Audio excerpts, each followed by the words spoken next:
In the shadowed heart of Bayou Ridge, Louisiana, where the Mississippi River twisted like a vein through divided lands, a billionaire's empire cast a long, unyielding shadow. Elias Hawthorne, the white tycoon whose chemical plants churned out fortunes from synthetic miracles, welcomed his only son into the world amid opulent fanfare. But the cries that echoed through the marble halls of his mansion were soon silenced by a devastating revelation. Little Alexander was born blind, his eyes clouded in eternal darkness, a cruel twist that shattered the family's gilded facade. Doctors whispered of genetic misfortune, an unavoidable tragedy, and the Hawthornes retreated into their fortress of wealth, shielding the boy from the world's pitying gaze. Across the river, in the forgotten enclave of Willow Bend, a neighborhood of ramshackle homes where black families endured the acrid stench of industrial runoff, a young girl named Lila grew up amid whispers of her own community's silent curse. Children here were born with ailments that defied explanation: weakened lungs, twisted limbs, and yes, sightless eyes. Lila, at just 10 years old, with skin like polished ebony and a spirit unbroken by poverty, often wandered the polluted banks, collecting stones that shimmered unnaturally in the toxic glow. One fateful afternoon, while her mother toiled as a maid in the Hawthorne mansion, Lila slipped through the gates, drawn by an invisible thread of curiosity. In a dusty attic corner, her small hands uncovered a forgotten file, its pages yellowed and stamped with corporate seals. As she traced the words she could barely comprehend: contaminant levels, acceptable risks, minority exposure. A chilling realization dawned. The blindness that plagued Alexander, and so many in her world, was no accident of fate. It was a poison deliberately unleashed, a racist legacy hidden in plain sight, binding the billionaire's heir to the poor girl's fight in ways that would upend everything. The air grew thick with suspense as Lila's heart raced, knowing this discovery could expose a truth so shocking it might heal wounds or ignite a firestorm. What if the very empire that blinded the rich man's son had been built on the suffering of her people? Bayou Ridge was a town cleaved by invisible lines, where prosperity and despair coexisted like oil and water, refusing to mix. On one side stood the gleaming estates of the elite, dominated by Elias Hawthorne's sprawling chemical empire.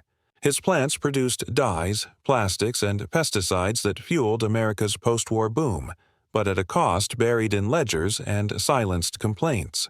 Elias, a stern man in his 50s with a lineage tracing back to plantation owners, viewed his success as divine right, oblivious or indifferent to the fumes that drifted southward across the river. It was in 2010 that Alexander Hawthorne entered this divided world. His birth was celebrated with headlines in local papers. Hawthorne heir arrives amid joy. But joy turned to anguish when examinations revealed congenital cataracts and optic nerve damage, rendering him sightless from the start. Specialists from afar were summoned, their verdicts unanimous: irreversible, likely hereditary.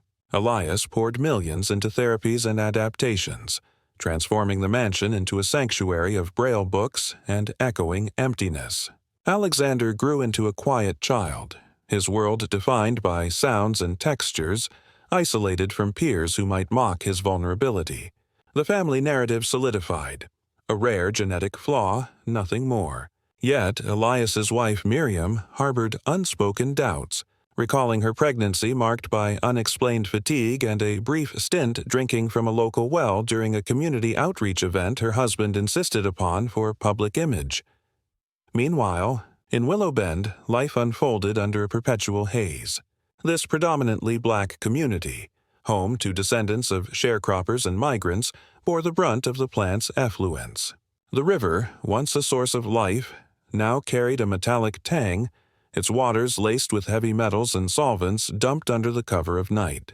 Birth rates here were shadowed by anomalies: infants arriving with low birth weights, developmental delays, and a disproportionate number of vision impairments. Lila's family exemplified this quiet epidemic. Her mother, Cora, a resilient woman who scrubbed floors to feed her children, had lost a baby to stillbirth years earlier, attributing it to bad luck. Lila's younger brother, Jamal, suffered from partial vision loss, his eyes sensitive to light, forcing him indoors during sunny days. Lila herself, born with boundless energy, questioned the injustices around her. Why did the white side of town boast clear skies and healthy parks, while her neighbors coughed through nights and buried young ones too soon? Curiosity gnawed at Lila like the river eroding its banks. School lessons on civil rights stirred her, tales of how systemic barriers poisoned opportunities and lives alike. When Cora secured a position at the Hawthorne mansion, ironic employment from the very man whose factory tainted their home, Lila tagged along on weekends, her wide eyes absorbing the opulence. There, she first glimpsed Alexander, a boy her age navigating rooms with tentative steps, his blindness a mirror to her brother's struggles. A seed of empathy took root, mingled with resentment toward the wealth that couldn't buy sight. Little did she know, the threads of their fates were woven from the same toxic cloth, waiting for her innocent probing to unravel the deception. As seasons cycled through humid summers and flood-prone winters, the divides in Bayou Ridge deepened, much like the contaminants seeping into the soil. Alexander's life in the mansion became a cocoon of privilege laced with sorrow. Tutors came and went, teaching him to see through technology. Audio devices that read the world aloud, gardens designed for scent and sound. Yet isolation bred a quiet rebellion in the boy. He yearned for connection beyond his parents' protective walls. Elias, ever the patriarch, dismissed any notion of environmental links to his son's condition, funding genetic research instead, all while his factories expanded, profits soaring on the backs of lax regulations. Whispers in boardrooms echoed a darker reality. Reports of elevated toxin levels in downstream water, dismissed as negligible because they primarily affected those areas, code for the black neighborhoods deemed expendable. In Willow Bend, the toll mounted relentlessly. More children arrived with afflictions, congenital heart issues, neurological delays, and blindness that robbed futures before they began.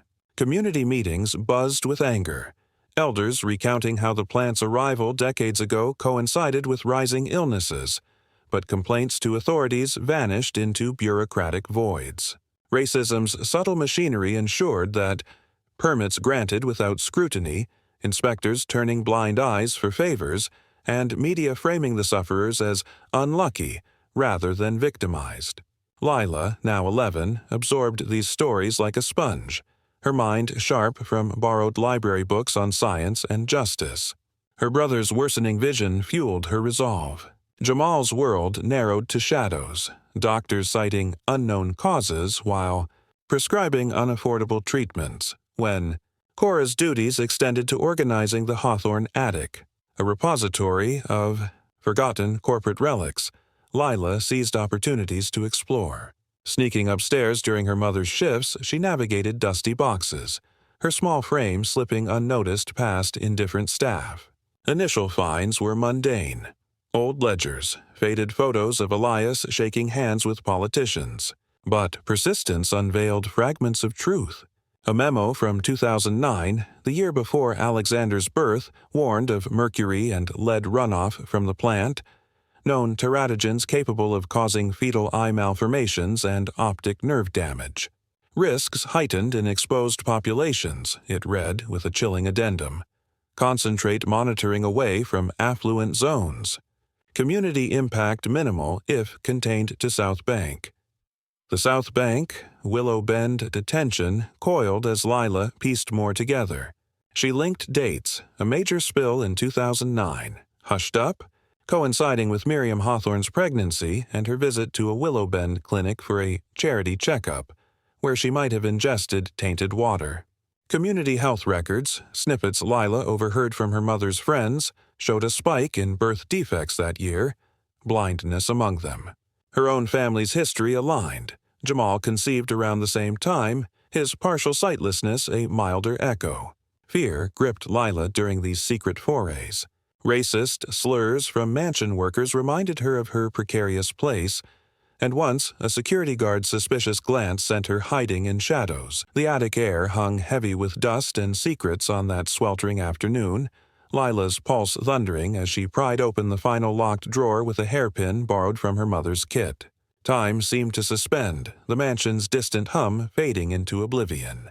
There, amid stacks of confidential files marked Restricted Environmental Impact, lay the damning core, a comprehensive internal audit from Hawthorne Chemicals, dated mere months before Alexander's birth.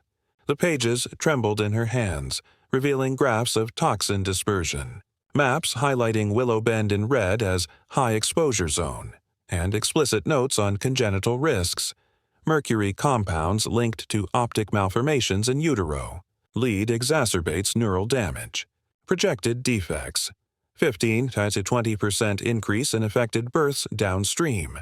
Recommendation: divert waste to non-residential sectors. Prioritize minority enclaves to minimize legal exposure. The shock pierced like a blade. Not only did the company know, but they engineered it, exploiting racial lines to shield wealthier, whiter areas. A handwritten margin note from Elias himself sealed the horror. Acceptable collateral. Focus on containment. And buried deeper, a crisis log from the 2009 spill. Contaminants had breached filters, tainting the municipal supply briefly, including the Hawthorne estate's private line. Miriam's exposure, dismissed as coincidence, had doomed Alexander to darkness, while Willow Bend endured chronic poisoning. Lila's mind reeled, her brother's dimming sight, neighbors' lost children, all sacrifices on the altar of profit and prejudice. Tears blurred her vision as rage and sorrow collided. This was the racist truth, a deliberate blindness inflicted on the vulnerable, echoing real atrocities where corporations poisoned communities of color with impunity.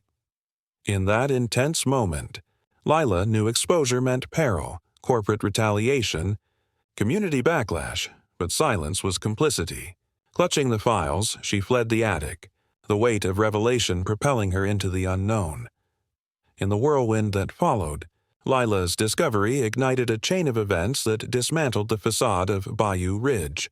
With trembling hands, she confided in her mother, who, fueled by years of suppressed fury, connected with local activists. Anonymously leaked copies of the documents reached environmental lawyers and journalists, sparking investigations that peeled back layers of corruption. Tests confirmed the toxin's role in congenital blindness and other defects, linking dozens of cases, including Alexander's, to the plant's negligence. Lawsuits flooded in, class actions from Willow Bend residents demanding reparations, while federal probes exposed the racist zoning that targeted black neighborhoods for pollution. The Hawthorne empire crumbled under scrutiny. Elias faced indictments for environmental crimes, his denials crumbling against irrefutable evidence. Alexander, upon learning the truth through Braille transcripts of the reports, confronted his fractured world, his blindness not fate, but a consequence of his father's actions. The family splintered, Miriam seeking solace in advocacy, while Alexander, in time, found purpose in supporting victims, his shared suffering bridging divides he once couldn't see. For Lila, the little girl whose curiosity unveiled the horror, life transformed. Her family received settlements aiding Jamal's treatments, and Willow Bend saw cleanup initiatives, though scars lingered. The town, forever changed, grappled with its complicity in systemic racism, where greed blinded justice. This tale, inspired by real instances of environmental racism, like toxic dumping in minority communities leading to birth defects, reminds us that injustice poisons all, rich and poor alike. How many more must suffer in darkness before we demand accountability? Reflect on this. In a world where power exploits race for profit, true sight comes from confronting the truths we hide. What hidden poisons lurk in your own backyard, waiting for a voice to expose them?